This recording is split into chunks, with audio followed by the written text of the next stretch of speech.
Hello aspirants, व्हिडिओच्या एकदम सुरुवातीला तुमच्यासाठी छोटासा प्रश्न.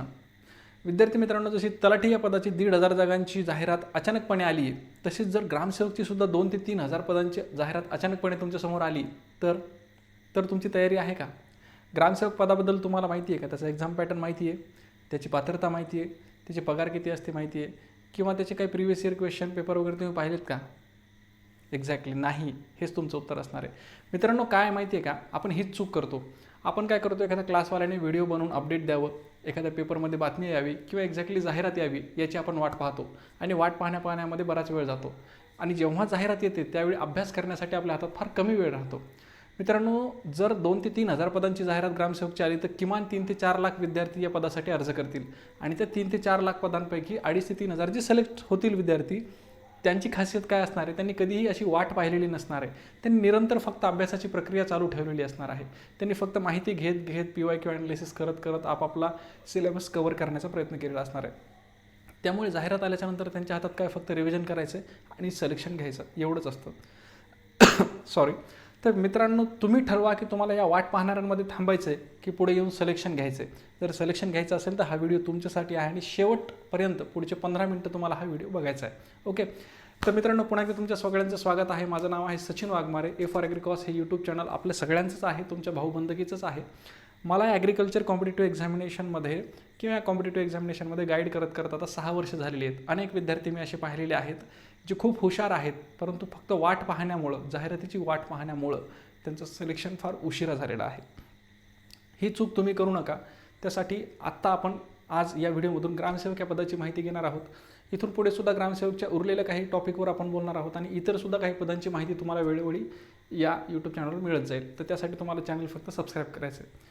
तर बघूया मित्रांनो, ग्रामसेवक नेमकं हे पद काय आहे. ग्रामसेवक जे आहे हे बऱ्याच खेड्यापाड्यातले, म्हणजे आपण महाराष्ट्रातले सगळेजण जे स्ट्रगल करणारे मध्यमवर्गीय कुटुंबातले विद्यार्थी असतो, ज्यांना नोकरी हे एक स्वप्न असतं स्वतःचं घर उभं करण्यासाठी, तो जो विद्यार्थी वर्ग आहे तो मॅक्सिमम आहे विलेजमधून किंवा खेड्यापाड्यामधून आलेला असतो. मग या गावखेड्यातल्या विद्यार्थ्याला फार मुंबईमध्ये किंवा दिल्लीसारख्या ठिकाणी किंवा दुबईसारख्या ठिकाणी जाण्याची स्वप्न नसतात. याचं असं असतं की गावकी भावकीमध्येच मला राहायचं आणि एक मोकळा श्वास घ्यायचा आणि चांगली नोकरी मिळवायची. तर त्या सगळ्यांसाठी ग्रामसेवक हे पद आहे.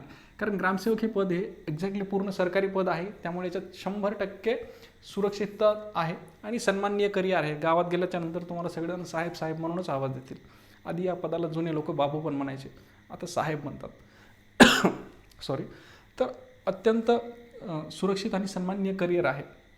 दुसरी गोष्ट म्हणजे जो ग्रामसेवक असतो तो ग्रामपंचायतचा सचिव असतो. ग्रामपंचायतचा सचिव या नात्याने तो ग्रामपंचायतचा पूर्ण चेहरा-मोहरा बदलू शकतो. आणि जर तुमच्यात खरंच तळमळ असेल खेड्यातल्या लोकांची सेवा करायची, तर तुमच्यासाठी हे सगळ्यात मोठी सुवर्णसंधी जर काय असेल तर ही आहे ग्रामसेवक या पदाची.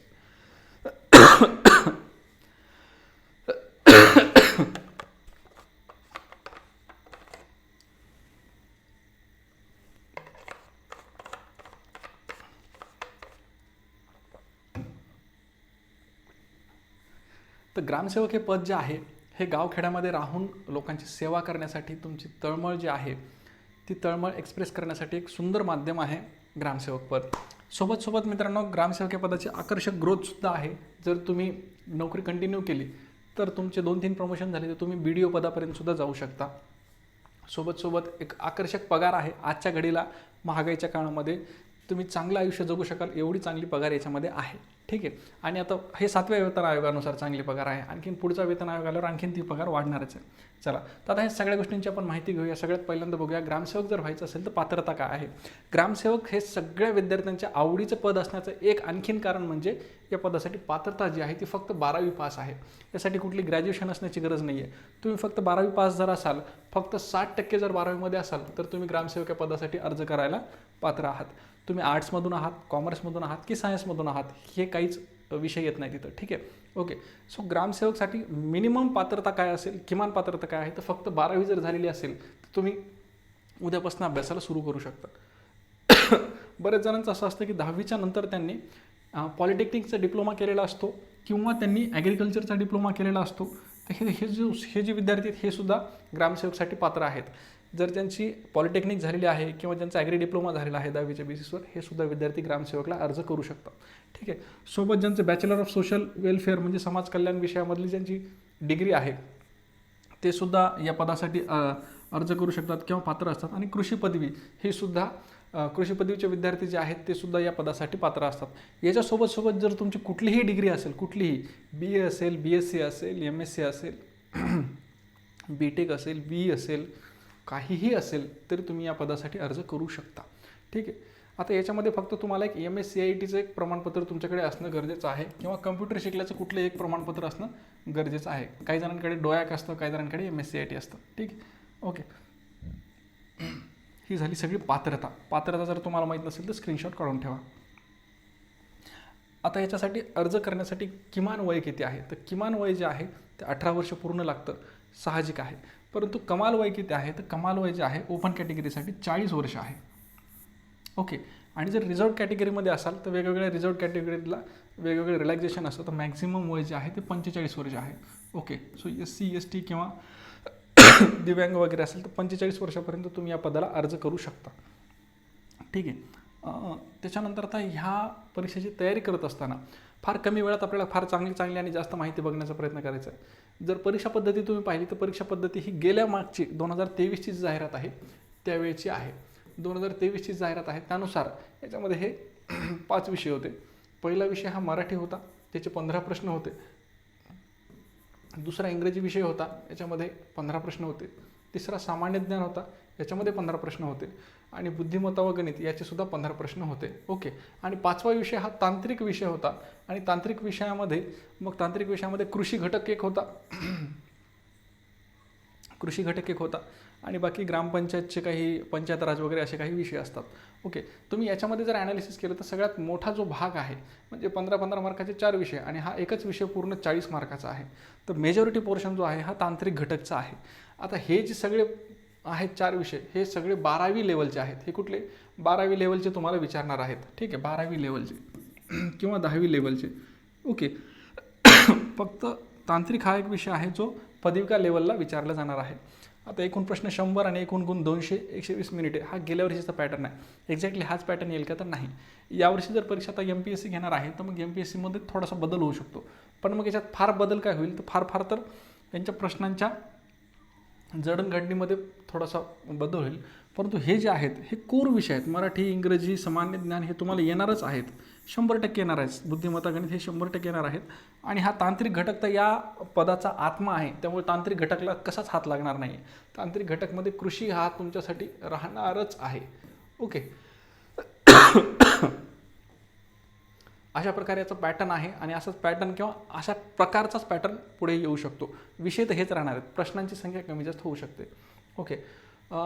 हे तुम्हाला सांगितलं मी. बाकी सगळे विषय 12वी स्तरावरचे आहेत आणि कृषी पदविका स्तरावरचं म्हणजे ॲग्री डिप्लोमा लेवलचा फक्त तांत्रिक घटक आहे.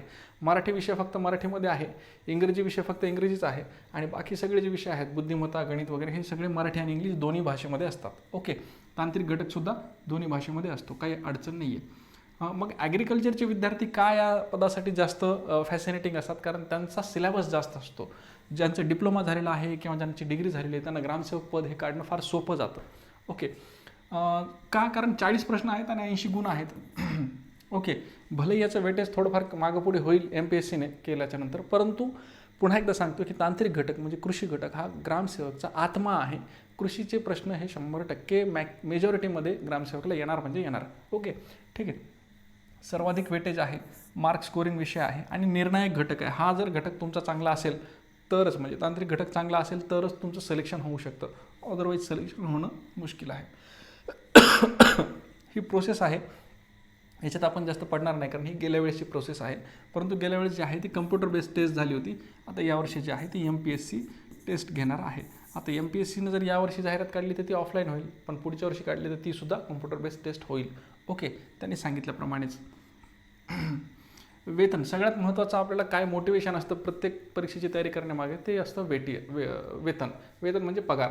आज घडीला जर तुम्ही पाहिलं तर ग्रामसेवक सिलेक्ट झाल्या तुम्हाला कंत्राटी ग्रामसेवक म्हणून ते घेतात. कंत्राटी म्हणजे कॉन्ट्रॅक्च्युअल. ओके. आणि मग पहिले 3 वर्ष जे आहे तुम्हाला शासनाची सेवा करावी लागते केवळ 16,000 रुपयामध्ये. ओके. 16,000 प्रति महिना तुम्हाला पहिले 3 वर्ष काय असतं, मानधन असतं. हे 16,000 प्रति महिना हे जर मानधन आहे हे फक्त पहिले 3 वर्ष असतं. यामध्ये तुम्हाला बऱ्याच गोष्टी शिकायला भेटतात. प्रोबेशन पिरियड असतो, तुम्हाला बऱ्याच गोष्टींचे ट्रेनिंग्स वगैरे होतात आणि तुम्हाला असं नाही की तुम्हाला गाव पण दिलं जातं, डायरेक्ट गाव दिलं जातं, याच्यात डायरेक्ट ऑन फील्ड काम आहे. ठीक आहे. पण हे 3 वर्ष झाल्याच्या नंतर लगेचच जेव्हा तुम्ही कंत्राटी हा शब्द निघून जातो तुमचा आणि तुम्ही ग्रामसेवक होता, त्याला आता नवीन एक नाव पण दिलेलं आहे, ग्रामपंचायत अधिकारी होता. ग्रामपंचायत अधिकारी होता. सॉरी, थोडी तब्येत नाही आहे ठीक. ग्रामपंचायत अधिकारी होता. त्यावेळी तुमची पगार जी आहे, बरं याच्यासाठी तुम्हाला काही वेगळं काय करावं लागतं का? नंतर परीक्षा काय द्यायची नसते. 3 वर्षाचा पिरियड झाला, ज्या दिवशी तुम्ही जॉईन झाले त्या दिवसापासून 3 वर्षाचा पिरियड झाला की 3 वर्ष पहिल्या दिवसापासून तुम्ही आपोआप ग्रामपंचायत अधिकारी होता आणि तुम्हाला S8चा स्केल लागू होतो. S8चा स्केल म्हणजे काय, तर तुमचं बेसिक वेतन जे आहे ते 25,500 पासून सुरू होतं. 25,500 हे एवढं वेतन आहे का? तर नाही, 25,500 हे तुमचं बेसिक आहे. त्यामध्ये महागाई भत्ता ॲड होतो, नंतर घरभाड्या भत्ता ॲड होतो, प्रवास भत्ता ॲड होतो आणि असं सगळं ॲड होऊन मिनिमम पहिली पगार तुमच्या हातात जी पडते, हातात पडणारी पगार मी तुम्हाला सांगतोय. आता इथं यांनी जे कॅल्क्युलेशन केले हे AI ने थोडंसं चुकीचं केलं, पण माझ्या मते 36,000 तुम्हाला पहिली पगार हातात पडते. ही कधीची सांगतोय तुम्हाला, ही 7व्या वेतन आयोगानुसार सांगतोय. ओके, ही हातात पडते बरं का. एकूण जी पगार असते ती तुमची जवळजवळ 42,000च्या घरात असते. त्यात मग जे कटतं, हे वरचे जे 5-6 हजार आहेत ते कटतात. सॉरी, NPS मध्ये वगैरे ॲड होतात. परंतु ही जी 36,000 आहे तुमची इन हँड तुम्हाला भेटते. आता हे 7व्या वेतन आयोगानुसार आहे तुमचं. आता 8वा वेतन आयोग जो मंजूर झालेला आहे, जर पदभरती व्हायला आणखीन थोडा काळ लागला तर तुमचं परमनंट होईपर्यंत, म्हणजे आजही तुमची जर जाहिरात आली तर तुम्हाला परमनंट व्हायला 3 वर्ष आहेत, तर त्या 3 वर्षामध्ये 8वा वेतन आयोग लागू होतो आणि ही पगार डायरेक्ट तुमची 50,000च्या वर जाते. ओके, 50च्या वर जाते. ओके, सो पुढचा वेतन आयोग आहेच, ऑन द वे आहे पुढचा वेतन आयोग. त्यामुळे तुम्ही असं कन्सिडर करू शकता की तुम्ही ग्रामसेवक पदाची जाहिरात उद्या जरी आली तर तुमच्या हातात ग्रामसेवकचा पगार येईपर्यंत तो 50,000 होऊ शकतो. ठीक आहे. ओके, तर आता हे सगळ्या परीक्षेची सुरुवात कशी करायची, तयारीची सुरुवात कशी करायची, तर सगळ्यात पहिल्यांदा तुम्हाला समजून घ्यावं लागेल, अभ्यासक्रम समजून घ्यावा लागेल, परीक्षेची पद्धत समजून घ्यावं लागेल, नवीन होणारे बदल समजून घ्यावे लागतील.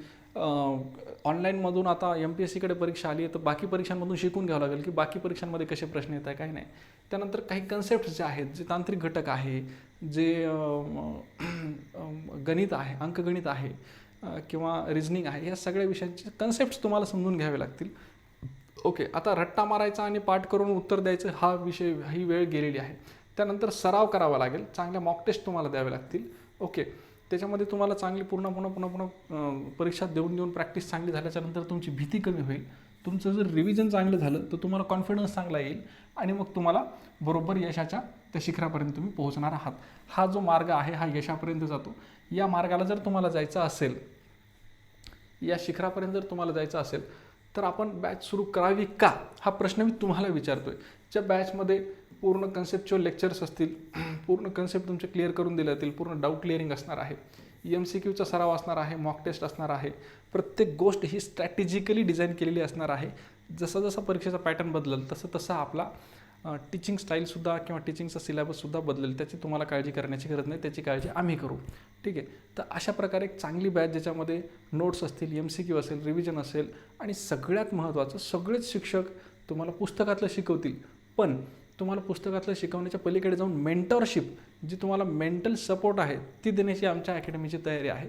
तर अशा प्रकारचे एक छानपैकी तांत्रिक घटकची बॅच तुम्हाला जर हवी असेल तर तुम्हाला खाली कमेंटमध्ये ग्रामसेवक असं टाईप करायचं आहे. ओके, आता तुमच्यापैकी किती जणांचा रिस्पॉन्स येतो, किती जणांनी सिरियसली हा व्हिडिओ या पॉईंटपर्यंत बघितला आहे, यावरून आम्ही जजमेंट करू की किती विद्यार्थी सिरियस आहेत आणि त्यासाठी आम्ही एक लवकर बॅच लॉन्च करू, जर विद्यार्थी जास्त संख्येमध्ये असतील तर. ओके, ठीक आहे. तर हा आजचा निर्णय तुमचा. आजचा निर्णय बघा काय होतो, अभ्यास करायचा मूड होतो का नाही होतो, का आणखीन वाट बघायची आहे. आणि परीक्षेचा पॅटर्न ड्रास्टिकली चेंज होत चालले. जसं तलाठीचं बघितलं आहे तुम्ही, आता प्री आणि मेन्स झाले. आता हे अचानक प्री आणि मेन्स झाले तर विद्यार्थ्यांची झोप उडलेली आहे. पण जे विद्यार्थी गट क ची पहिल्यापासून तयारी करत होते तर त्यांच्यासाठी हे सोपं आहे, तलाठी होणं फार सोपं आहे, कारण त्यांची पहिल्यापासून तयारी आहे. त्यांना पहिल्यापासून डोक्यात बसवलेलं आहे की आपली गट क ची प्री आणि मेन्स होणार आहे, म्हणजे तलाठीची त्यांना आपोआप द्यायला मिळणार आहे. परंतु जे फक्त तलाठीची तयारी करत होते त्या विद्यार्थ्यांची झोप उडलेली. तर तुम्ही निर्णय घ्या की तुम्ही ग्रामसेवकचा असं काहीतरी वेगळा बदल होण्याची वाट बघणार आहात की आजपासून आपल्या अभ्यासाला तयारी करणार आहात आणि आपली मानसिकता बनवणार आहात की मला ग्रामसेवक व्हायचं आहे. सगळ्यात महत्त्वाचा मुद्दा म्हणजे ग्रामसेवकची तयारी करत असताना तुम्हाला फक्त ग्रामसेवकचीच तयारी होत नाही, तर बाकी सगळ्या बऱ्याच परीक्षांची, तांत्रिकच्या परीक्षांची तयारीसुद्धा होत आहे. ओके, सो अशा प्रकारे जर तुमची तयारी असेल, निर्णय असेल तर नक्कीच कमेंट करा. संधीची वाट पाहू नका. योग्य मार्गदर्शनाने स्वतःची संधी निर्माण करा असं मी नक्की तुम्हाला सांगेल. आणि ग्रामस्तरीयमधलं हे अत्यंत महत्त्वाचं ग्रामसेवक हे पद जे आहे ते तुम्ही मिळवाल अशी अपेक्षा आहे.